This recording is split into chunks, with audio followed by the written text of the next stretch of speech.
ये कार्य हमारा मांगलिक हो, मंगलता पूर्ण पूर्वक हो, ऐसी सबने कामना करनी है।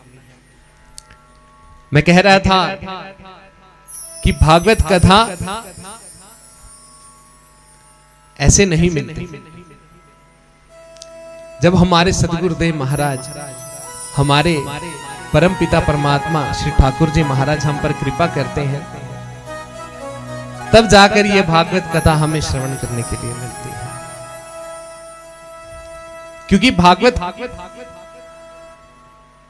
जिस प्रकार नदियों में गंगा श्रेष्ठ है, उसी प्रकार पुराणों में श्रेष्ठ है श्रीमद् भागवत महापुराण। और जिस पर अपने गुरु की विशेष कृपा हो, वही इस पुराण को करवाने की चेष्टा रखता है और श्रवण करने आता है। कोई भी अगर हम मांगलिक कार्य करने जाएं, तो उसमें विघ्न अवश्य आती है। वो विघ्न कैसी आती है कि जैसे ही हम तैयार हुए कथा श्रवण के लिए जाना है, तो उस समय कोई घर पे आ गया, रिश्तेदार आ गया, कभी कोई कार्य याद आ गया, या ये याद आ गया कि मैंने अपने डंगर पशु अंदर करने हैं। तो नाना प्रकार के अगर हमें कार्य उसमें याद आ रहे हैं, विघ्न हमें आ रही है, तो ये जान लीजिए कि गुरु की कृपा अभी पूर्ण रूप से नहीं है। जब आपने अपने मन के भीतर ऐसा ठान लिया कि आज मुझे कथा श्रवणार्थ भागवत कथा पंडाल पहुंचना है, तो चाहे कैसी भी कठिनाई आए, गुरु की कृपा अगर आप पर पूर्ण है, तो आप अवश्य इस कथा को श्रवण करना, इस भागवत कथा पंडाल में पहुंचेंगे। बोलिए हरे कृष्णा हरे कृष्णा। अब गुरु की कृपा देखिए कैसी होती है। एक छोटा सा दृष्टांत आपको सुनाऊंगा। सिख गुरु, उनके जो चतुर्थ गुरु हुए, गुरु रामदास जी की एक कथा है, सत्य घटना है। देखिए कि गुरु कृपा कैसे करते हैं अपने शिष्य पर। शिष्य को पता नहीं, परंतु गुरु सदैव अपने शिष्य पर कृपा करते हैं। तो ये बात है कि गुरु रामदास जी गद्दी पर विराजमान है स्वर्ण मंदिर में। उनकी नगरी में एक विधवा औरत रहती है और उसका एक छोटा सा बेटा, जिसका नाम क्या है? सोमा। इस बेटे का नाम सोमा है। जब वो बाल्य अवस्था में था, उसी समय पिता की मृत्यु हो गई। पिता मृत्यु को प्राप्त हुए। अब घर में कोई निर्वहन करने वाला नहीं, किस प्रकार निर्वहन हो घर का? तो माता जो है, जैसे वो 4-5 साल का हुआ बालक, तो माता पहले तो सबके घर जाए,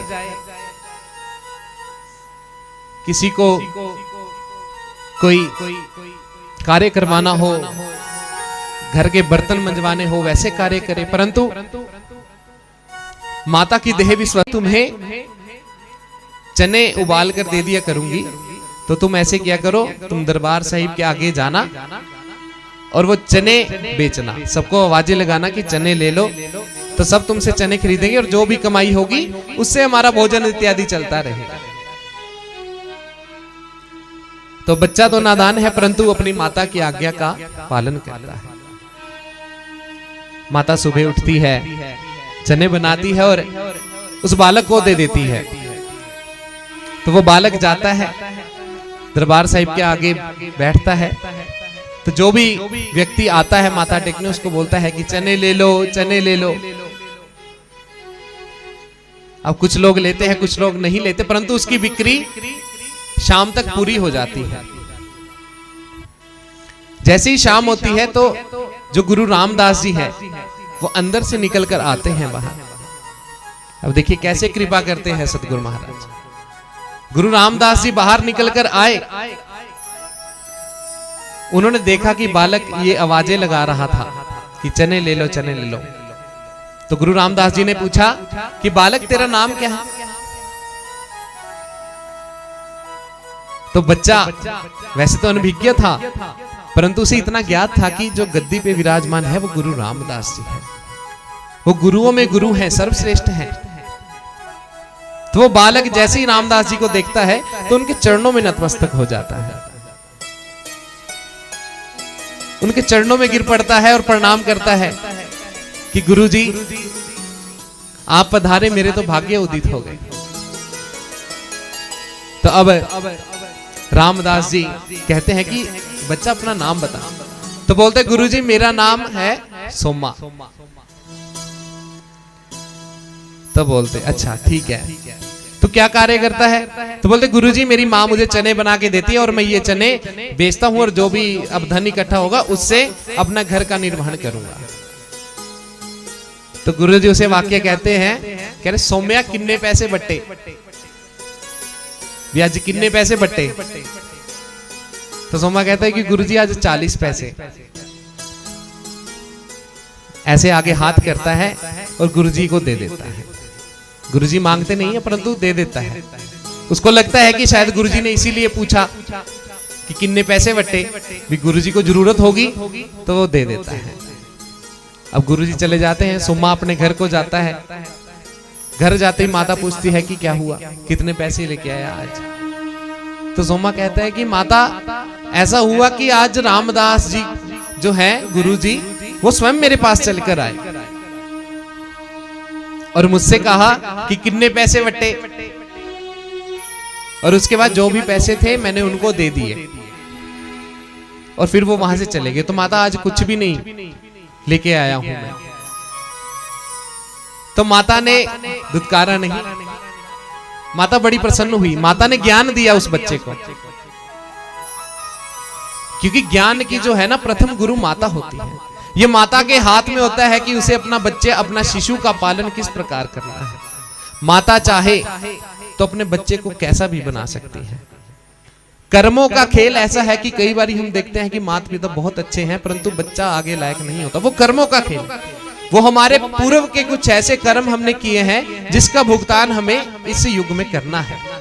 परंतु माता के ज्ञान में और माता के प्यार में इतनी शक्ति है कि माता अपने पुत्र को जैसा चाहे वैसा बना सकती है। तो माता ने क्या ज्ञान दिया सौम्य को? माता बोले कि सौम्य जो तूने आज किया है वैसा ही करना हमेशा। अगर गुरुवर तेरे सामने आ जाए तो जो भी तेरे पास हो वो सब गुरुवर के अर्पण करना। बोली हरे कृष्णा हरे कृष्णा। अब देखिए कितना सुंदर उपदेश दे रही है माता। माता ऐसे नहीं बोल रही कि तू क्या करके आ गया। आज के युग में भी कोई माता नहीं चाहती कि उसका बेटा ऐसा हो, सन्यासी बने, घर बाहर लुटा दे। परंतु भागवतिक कार्य में अगर अग्रसर हो रहा है, भागवतिक कार्य में अगर उसकी रुचि है तो अपने आप को सौभाग्यवान समझो। अगर आपका बेटा प्रभु के पथ पे चलता है तो ये सौभाग्य समझो अपना कि भगवान ने आपकी कोख से जो पुत्र पैदा किया वो इतना श्रेष्ठ बना कि वो सारी दुनिया छोड़कर केवल प्रभु के नाम की ओर चल रहा है। बोलिए हरे कृष्णा हरे कृष्णा। तो माता ने बड़ा सुंदर ज्ञान दिया पुत्र को कि बेटा आगे भी अगर गुरु रामदास जी तेरे पास आए तो पीछे मत हटना, जो भी तेरे पास हो वो दान कर। तो ठीक है, बच्चे ने सिर हिलाया और अगले दिन फिर माता ने सुबह चने बनाए। अब चने लेकर गया, फिर से बोलता है चने ले लो, चने ले लो। अब बीच में ही आगे रामदास जी महाराज। रामदास जी महाराज आए, फिर पूछते हैं सौम्या कितने पैसे बट्टे? अब सोमा बोला कि महाराज आज 30 पैसे,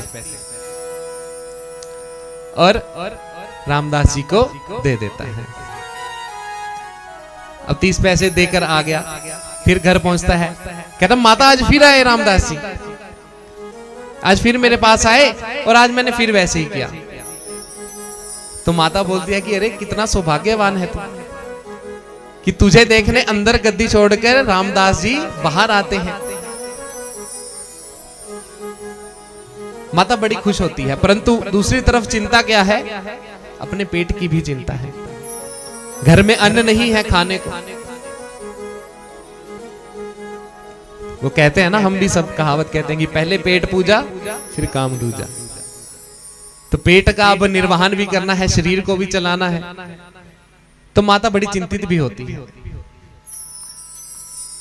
कि घर में तो कुछ अन्न नहीं है, और जो तूने अर्जित किया वो सारा रामदास जी को पास है।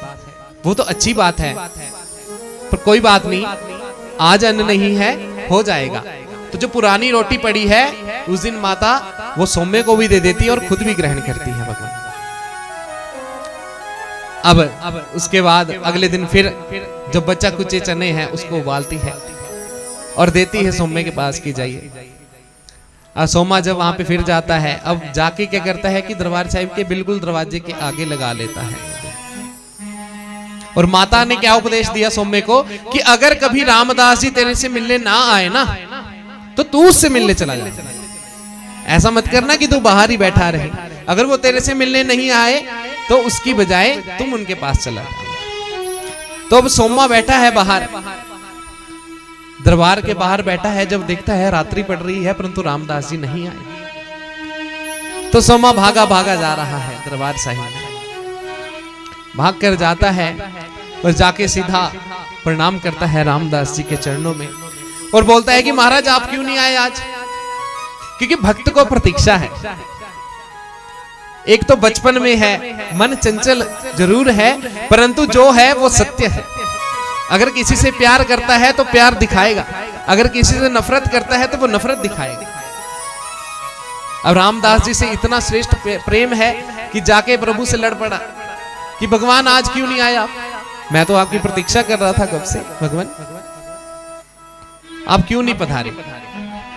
तो रामदास जी कहते हैं कि अरे कोई बात नहीं, मैं थोड़ा व्यस्त हो गया था कार्य में, इसलिए नहीं आ पाया। अच्छा तू बता आज कितने पैसे बट्टे? तो बोले महाराज आज तो 15। तो रामदास जी बोले अरे तू रोज घटता ही जा रहा है, पहले 40 फिर 30, अब तो 15 पे आ गया। तो सोमा बोलता है कि महाराज मेरे पिताजी नहीं है। अब रामदास जी तो सब कुछ जानते हैं, वो तो लीला कर रहे हैं। यही इस कथा का सार है कि कैसे कृपा करते हैं गुरु। तो बच्चा बताता है कि महाराज मेरे पिताजी बाल्यकाल में ही गुजर गए, मेरी माता है अकेली, अपना दुखड़ा सुनाता है कि मैं छोटा हूं अभी, परंतु पूरे घर का निर्वहन मेरे कंधों पर है।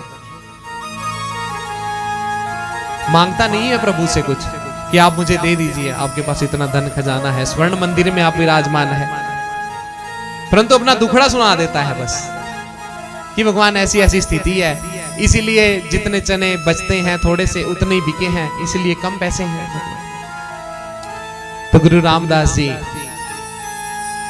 उसको आशीर्वाद देते हैं, सर पर हाथ फेरते हैं, और वो सोमा जो है ना, उनके सर पर हाथ रखने मात्र से सोमे से सोम शाह बन जाता है। बोलिए श्री वृंदावन बिहारी लाल की जय।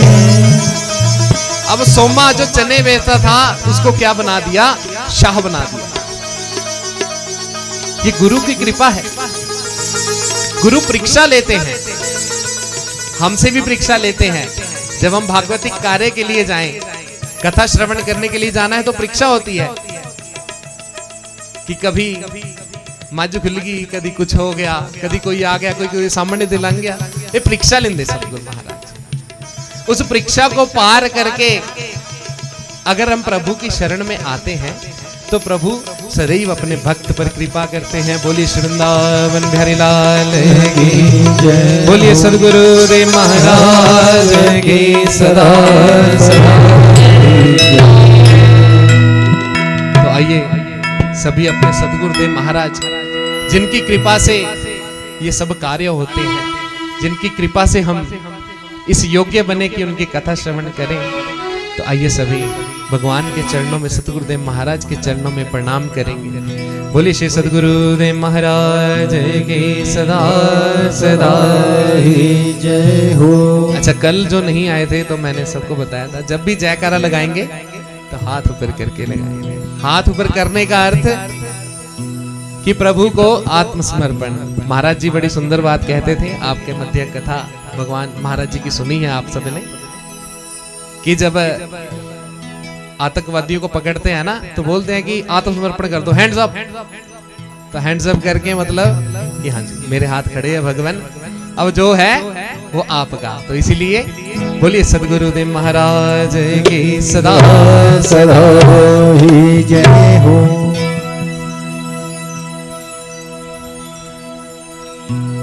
हो मेरे गुरु जी गुलाब दिया फुल्ला, गा जी सारे। हो मेरे गुरु जी गुलाब दिया फुल्ला, मैं गली बिच वंडदी फिरा। मेरे गुरु जी गुलाब दिया फुल्ला, मैं गली बिच मेरे गुरु जी गुलाब दिया फुल्ला, मैं गली बिच वंडदी फिरा। मेरे गुरु जी गुलाब दिया फुल्ला, मैं गली बिच वंडदी फिरा। ओ मैं गली बिच वंडदी फिरा, मैं गली बिच वंडदी फिरा, मैं गली बिच वंडदी फिरा, मैं गली बिच वंडदी फिरा। ओ मेरे गुरु जी गुलाब दिया फुल्ला, मैं गली बिच वंडदी फिरा। मेरे गुरु जी गुलाब दिया फुल्ला, मैं गली बिच वंडदी फिरा। मेरे गुरु जी गुलाब दिया फुल्ला, मैं गली बिच वंडदी फिरा। मेरे गुरु जी गुलाब दिया फुल्ला, मैं गली बिच वंडदी फिरा। जय हो।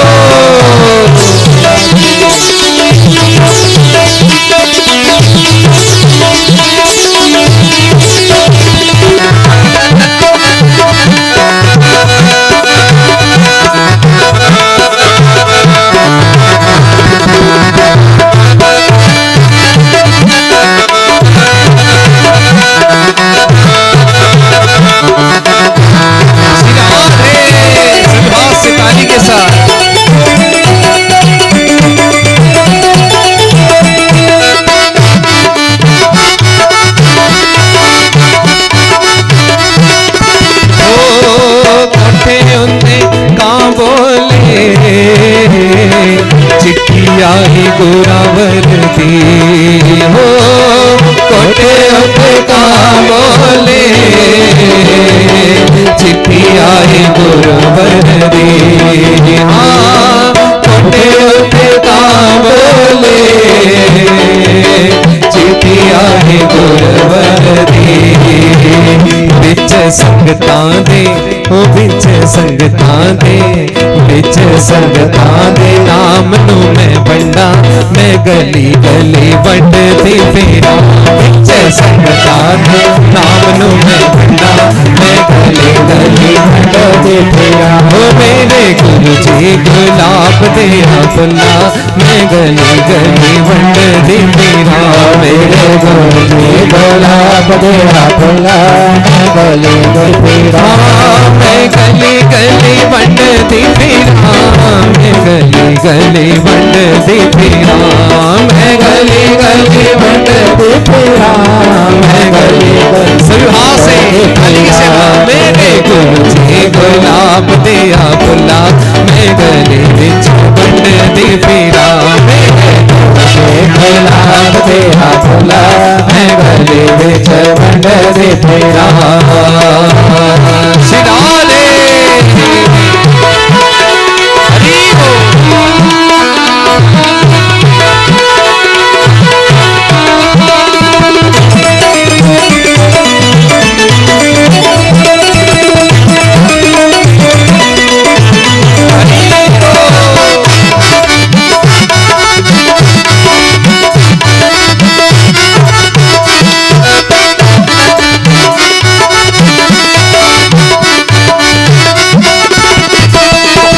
गुण तीने हथ धोए, साडे गुरु जी कर आए। आटा गुण तीने हथ धोए, साडे गुरु जी कर आए।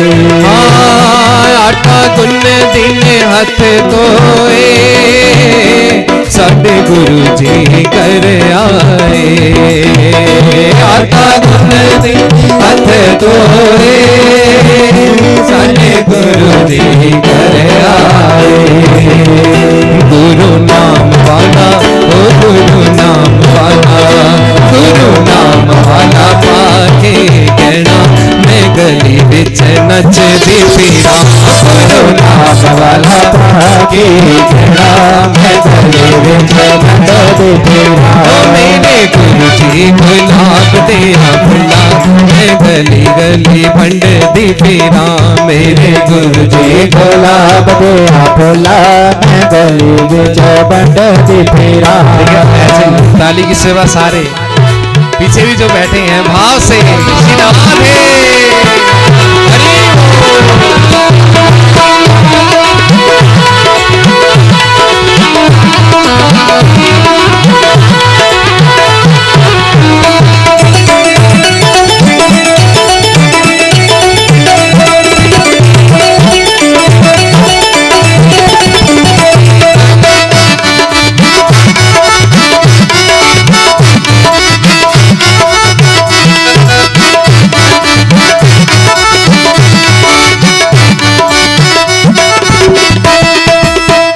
गुरु मेरे अज घर पधारे गुरु मेरे अज घर पधारे हाँ गुरु मेरे अज घर पधारे गुरु मेरे अज घर पधारे हाँ सब सखियां नू मस्त बनाए सब सखियां नू मस्त बनाए मैं नचा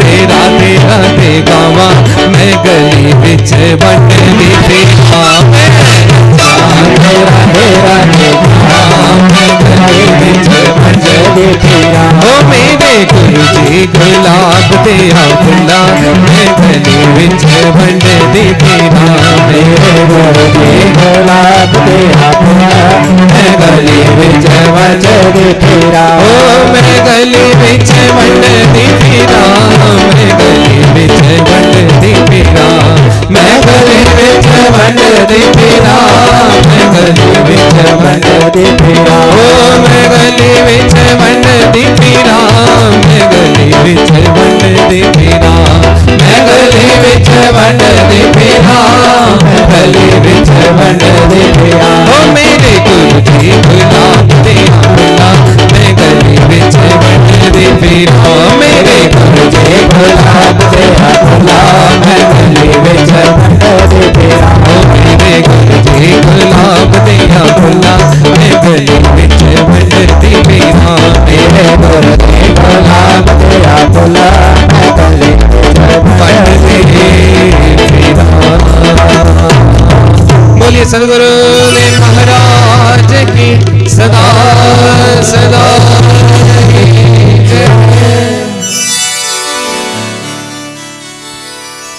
ऐसी कृपा है सतगुरुदेव महाराज की तब आपको श्रीमद् भागवत कथा महापुराण ये श्रवण करने के लिए मिला है। तो आइए अब थोड़ा सा पुराण में प्रवेश करते हैं। सबसे पहले पुराण के बारे में कुछ बातें जो सबको ज्ञात होनी चाहिए कि भागवत महापुराण जिस पुराण में 12 स्कंद है 335 अध्याय है और 18,000 श्लोक है। इसमें जो दशम स्कंद है वो प्रभु का हृदय है, क्योंकि दशम स्कंद में जो कथा आती है वो भगवान की लीलाओं की कथा है, भगवान के जन्म की कथा है। तो इसलिए सर्व महत्वपूर्ण जो स्कंद है भागवत महापुराण का वो दशम स्कंद है। प्रत्येक स्कंद प्रभु का अंग है।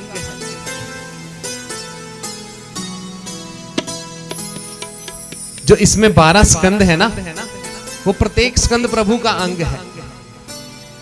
पाद से लेके शीर्ष तक प्रत्येक का वर्णन भागवत महापुराण में ऐसा मिलता है। कि प्रत्येक स्कंद प्रभु का अंग इसलिए बताया क्योंकि इस पुराण को आप साधारण पुस्तक ना समझो। ये तो भगवान कृष्ण साक्षात आपके समक्ष विराजमान है।